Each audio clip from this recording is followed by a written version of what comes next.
پیاوەکان پاک و خاوێن بن، ژنەکانیش بە هەمان شێوە. لەم مەسەلەدا چروکی مەکە. پیاوی بەڕێز، ژنی بەڕێز.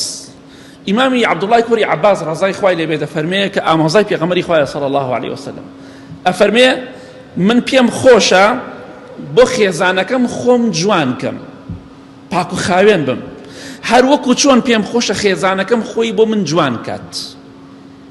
کۆمەڵە ئافرەتێکە لە ئەندەلوس کە پیاوەکانیان لە ئیش ئەهاتەوە خۆیان جوان نەکرد، خۆیان دەڕازانەوە بۆ پیاوەکانی خۆیان، هەر وەکو چۆن بۆ دەرەوە خۆیان دەڕازانەوە. دەیانوت وەرە بۆ بەهەشتەکەی دنیات، وەرە ئێوە بەڕاستی ماندوو بوون، هیلاک بوونە لە دەرەوە، ئیشتان کردو بۆ ئێمە، وەرن با بەیەکەوە بین، بەهەشتێکتان لە دنیادا بۆ دروستکەین. پێویستە ژن و پیاو پاک و خاوێن بن بەرامبەر بە یەکتری. پێت خۆشە خێزانەکەت پاک و خاوێن بێ، دەخۆشت پاک و خاوێن بە. پیاوی وای هەفتەی دوو جار خۆی ناشۆرێ، ژنیش بە هەمان شێوە.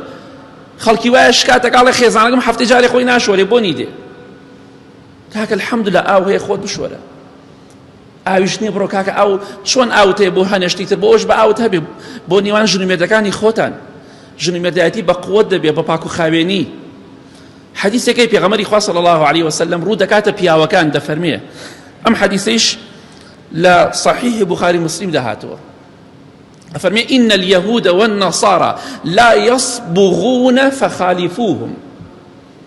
گاور و جوولەکەکان ئەو کاتە گاور و جوولەکەکان سەر و ڕیشیان بۆ یاخ ناکەن، بەڵام ئێوە مخالەفەیان بکەن، سەر و ڕیشتان بۆ یاخکەن بە غەیری ڕەشنا قاوەیە ڕەنگی تر.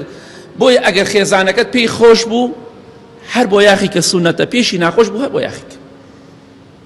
ڕەنگی غەیری ڕەش بەکار بێنە، قاوەیە ڕەنگی ترە، بە ئیزنی خوا ئەمە سونەتە و خۆ جوانکردنێکە بۆ ئافرەتیش.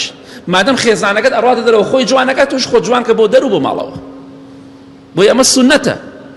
پاک و خاوێنی پێغەمبەری خوا فەرمێ صلی الله علیه وسلم دەستنوێژ یا پاک و خاوێنی نیوەی ئیمانە. تکاتان لێ دەکەم ژن و پیاوەکان پاک و خاوێن بن بۆ یەکتری.